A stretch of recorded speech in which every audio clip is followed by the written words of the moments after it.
তো প্রথমেই বলে নিই যে এই ভিডিওতে আমি কিন্তু শুধু স্টেট কাউন্সিলিং এর কথা বলবো। তো স্টেট কোটার যে কলেজগুলো আছে শুধু সেইগুলো নিয়ে কথা বলবো। তো প্রথমেই এইমস কল্যাণী বাদ, ঠিক আছে। তো এরপরে যেটা বলবো যে আহ, আগের বছরের মানে প্রিভিয়াস ইয়ারের এক্ষেত্রে 2023-এর যে নিটের কাউন্সিলিং এর স্টেট কোটার কাউন্সিলিং এর যে প্রত্যেকটা কলেজের ক্লোজিং র্যাঙ্ক বা কাট অফ অনুযায়ী যে একটা কলেজের লিস্ট পাওয়া যায়, সেটা দেখে একটা আন্দাজ করা যায় যে তোমার যে র্যাঙ্কটা আছে সেই র্যাঙ্কটাতে তুমি কোন কলেজটা এই বছর পেতে পারো। তো তুমি কি সিকোয়েন্সে বিভিন্ন কলেজের নাম চয়েস ফিলিং এ দেবে সেইটা দেখে কিন্তু অনেকটা তোমার হেল্প পাওয়া যায়। তো সেই লিস্টটা আমি বানিয়েছি, ঠিক আছে। তো সেই লিস্টটা আমি ভিডিওটার কিছুক্ষণ পরে দেবো। তো তার জন্য তোমরা দেখতে থাকো। বাট সেই লিস্টের বা সিকোয়েন্সটা কিন্তু আলটিমেট নয়, ঠিক আছে। কারণ ধরো তুমি লিস্টটা দেখে নিলে, ভেবে নিলে যে ও আচ্ছা, এমসিকে এর পর বা এমসিকে এর পর পিজি আছে, তো তুমি এমসিকে এর পর যা হয় তুমি পিজি নেবে। না, সেরকম ভাবে সিকোয়েন্স মানে চয়েস ফিলিং করা হয় না। সেখানে আরো অনেকগুলো ফ্যাক্টর আছে। কারণ দেখো, তুমি এমবিএস বলতে তুমি তোমার লাইফের সবচেয়ে গুরুত্বপূর্ণ মিড টোয়েন্টিজের 6 বছর একটা জায়গায় কাটাবে, একটা কলেজে কাটাবে। তো অবভিয়াসলি সেই কলেজটাকে তোমার জন্য মোস্ট সুইটেবল হওয়া উচিত, তবেই সেই কলেজটা হবে তোমার জন্য according to you the best medical college, ঠিক আছে। তো এই ফ্যাক্টরস গুলো কি কি? ফার্স্ট যে ফ্যাক্টরটা হচ্ছে সেটা হচ্ছে ফ্যাকাল্টি কোন কলেজে সবচেয়ে ভালো আর কোন কলেজে সবচেয়ে ভালো পড়াশোনা হয়, ঠিক আছে। এই ফ্যাক্টরটা সবার আগে আমি এটা দূর করে দিই যে প্রত্যেকটা কলেজের, আমাদের ওয়েস্ট বেঙ্গলে যে কটা কলেজ আছে সেটা নতুন হোক পুরোনো হোক, প্রত্যেকটা কলেজের ফ্যাকাল্টি ইজ ইকুয়াল। কেন ইকুয়াল? কারণ প্রত্যেকটা ফ্যাকাল্টি কয়েক বছর পর পর কিন্তু সার্কুলেট করতে থাকে বিভিন্ন কলেজের মধ্যে, ঠিক আছে। তাহলে আর এখানে তোমাদের কোনো সন্দেহ থাকলো না, সমস্ত কলেজের ফ্যাকাল্টি স্যার ম্যাম ইকুয়াল, ঠিক আছে। কোনো রকমে কেউ ছোট বা বড় নয়। হ্যাঁ। তো আরেকটা কথা হচ্ছে পড়াশোনা কোথায় ভালো হয়। দেখো, এমবিবিএস লাইফে তোমরা একটা বড় পরীক্ষা দিয়ে বেরিয়ে এসছো। তো এখানে ওরকম ভাবে কেউ বলবে না যে পড় পড় বা পড়িস না, ওরকম আমার পড়াশোনাটা সম্পূর্ণ ডিপেন্ড করবে তোমার উপর। তুমি যতটা পড়তে চাও তুমি ততটাই পড়তে পারো। তুমি যদি সারাদিন বই নিয়ে পড়ে থাকো তাহলে তুমি পড়তে চাও পারো। তুমি যদি একটা ব্যালেন্সড লাইফ এনজয় করতে চাও সেটাও করতে পারো। তুমি যদি ভাবো যে আমি পড়াশোনা করবো না, সারাদিন শুধু এতদিন আমি এনজয় করে নিয়ে সারাদিন সারা বছর আমি এনজয় করবো, তুমি সেটাও করতে পারো, ঠিক আছে। তো পড়াশোনাটা সম্পূর্ণ তোমার উপর ডিপেন্ড করছে। নেক্সট যে ফ্যাক্টরটা, সেকেন্ড ফ্যাক্টর, সেটা হচ্ছে ইনফ্রাস্ট্রাকচার, ঠিক আছে। তো ইনফ্রাস্ট্রাকচারের দিক থেকে যদি তুমি বলো এলটিজ, ঠিক আছে, মানে লেকচার থিয়েটার যেখানে তোমাদের ক্লাস হবে, লাইব্রেরি, হ্যাঁ, হোস্টেলের রুম, সেগুলোর ক্ষেত্রে কিন্তু নতুন যে কলেজগুলো হচ্ছে একদম ব্র্যান্ড নিউ, সেগুলো কিন্তু ঝাঁ চকচকে একদম। সেগুলোর ইনফ্রাস্ট্রাকচারের তুলনায় পুরোনো কলেজগুলো কিন্তু যথেষ্ট পুরোনো, মানে খারাপ হয়ে গেছে। সেগুলো মেরামত হয়তো হচ্ছে না অনেকদিন থেকে। তো সেই দিক থেকে যদি তুমি দেখো তাহলে কিন্তু নতুন কলেজগুলো কিন্তু অ্যাডভান্টেজ পাবে। কিন্তু অন্যদিকে যে পুরোনো কলেজগুলো আছে সেগুলো কি, পুরোনো কলেজ বলতে আমি 10 বছর পুরোনো কলেজগুলোর কথা বলছি।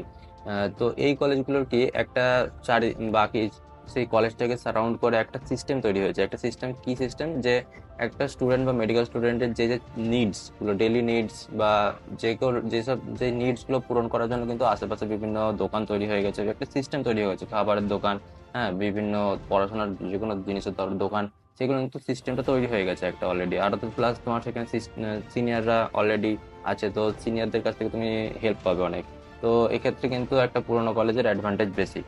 আর আরেকটা দিকে পুরোনো কলেজের অ্যাডভান্টেজ বেশি, সেটা হচ্ছে যে ক্যাডাভারের সংখ্যা কিন্তু তুলনামূলকভাবে একটা পুরোনো কলেজে অনেক বেশি হবে। বাকি ইনস্ট্রুমেন্ট, ল্যাব ইনস্ট্রুমেন্ট হয়তো নতুন কলেজে আর পুরোনো কলেজে সেরকম ডিফারেন্স হবে না, কিন্তু একটা ক্যাডভারের কিন্তু সংখ্যার ক্ষেত্রে হয়তো মোস্ট প্রবাবলি 90% কেসে পুরোনো কলেজ কিন্তু একটা নতুন কলেজকে বিট করবে।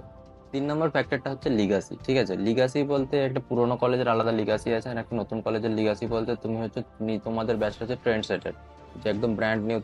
তোমাদের ব্যাচটাকে মনে রাখা হবে, সেই কলেজের হিস্ট্রিতে তোমরা তোমরা তোমাদেরকে স্মরণ করা হবে, ঠিক আছে। তোমরা যেরকম ভাবে তোমাদের সেই কলেজটা কালচার তৈরি রেডি করতে চাও, তোমরা সেই কলেজের কালচারটাকে তোমরা তৈরি করতে পারো। আর পুরোনো কলেজের একটা অলরেডি লিগাসি চলে আসছে, সেই লিগাসিটাকে বজায় রাখতে হয়।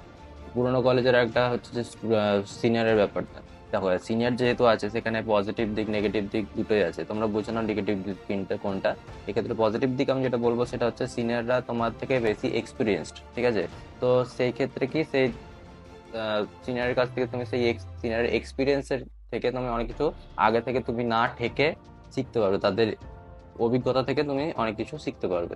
এখনকার অনলাইনের যুগে হয়তো একটা সিনিয়রকে তোমাকে পড়িয়ে দিতে হবে না, সেই দরকারটা হয়তো পড়বে না, কিন্তু কিভাবে অ্যাপ্রোচ করতে হবে, কিরকম ভাবে কি করলে কিরকম ভাবে লিখলে এমবিবিএস এর এক্সাম গুলোতে বেশি নাম্বার পাওয়া যায়, এই এক্সপিরিয়েন্স গুলো বা ইনসাইডের যে খবরগুলো, সেই খবরগুলো কিন্তু একটা সিনিয়র থাকলে যথেষ্ট হেল্প হয়।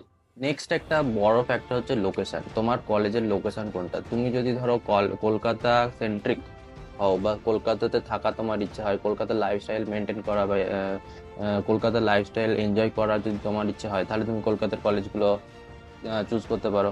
আর যদি তুমি না পছন্দ করো না, কলকাতার গ্যাঞ্জাম পছন্দ করো না, ঠিক আছে, অত হই হুল্লোড় পছন্দ করো না, তুমি একটু আউটসাইডের পেরিফেরির কলেজগুলো, তাহলে তুমি সেগুলো দেখতে পারো। আর একটা লোকেশনের ক্ষেত্রে ইম্পর্টেন্ট কথা হচ্ছে যে তোমার বাড়ি থেকে তোমার কলেজের ডিস্টেন্স কত। ঠিক আছে, আমার ক্ষেত্রে যদি আমি একটা যদি এক্সাম্পল দিই, ঠিক আছে, আমার যে নাম্বারটা ছিল তাতে স্বাগতত্ব পাওয়া যেতে পারতো, আবার বর্ধমান মেডিকেল কলেজে পাওয়া যেতে পারতো, কিন্তু আমি চয়েস ফিলিং এ আমি বর্ধমানকে আগে রেখেছিলাম, স্বাগতত্ব দিইনি। কারণ আমার মনে হয়েছিল স্বাগতত্তর লোকেশনটা প্রপার কলকাতায় নয়, এবং আমার বাড়ি থেকে যাওয়া আসার সুবিধা অনেক, মানে ইচ্ছা করলে প্রতি সপ্তাহে আমি বাড়িতে আসতে পারবো, বা বাড়িতে এসে আমার যা যা দরকার সুবিধা অসুবিধার কাজগুলো করতে পারবো। তো সেই জন্য আমি বর্ধমান চুজ করেছিলাম। সেই এরকম এরকম আরো অনেক ফ্যাক্টরস থাকে যদি তোমরা বাড়ির কাছে নিতে চাও। আমার বাড়ির কাছে ধরো আর একটা কলেজ হচ্ছে রামপুরহাট মেডিকেল কলেজ।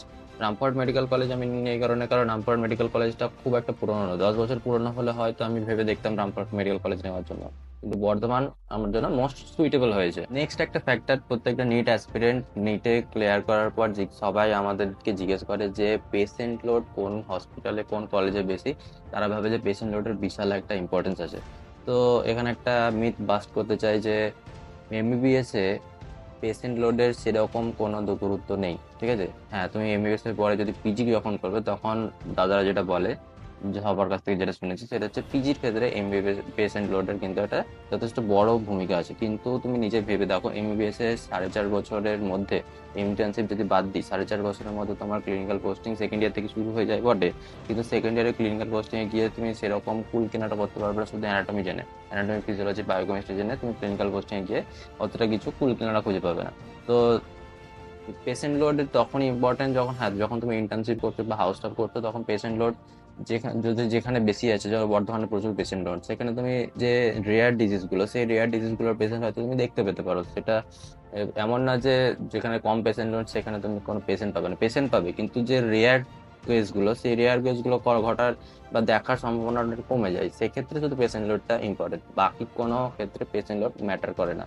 কলেজের এই লিস্টটা দেখানোর আগে তোমাদেরকে যেটা বলবো, যে আমার ভিডিও যারা দেখে তার 97% লোক কিন্তু আমার ভিডিও সাবস্ক্রাইব করে না। ঠিক আছে, তো তোমরা প্লিজ আমার ভিডিওটা সাবস্ক্রাইব করো, আর তোমরা যদি এই ভিডিওটা থেকে কোনো রকম ভাবে সাহায্য পেয়ে থাকো, তাহলে প্লিজ শেয়ার করো।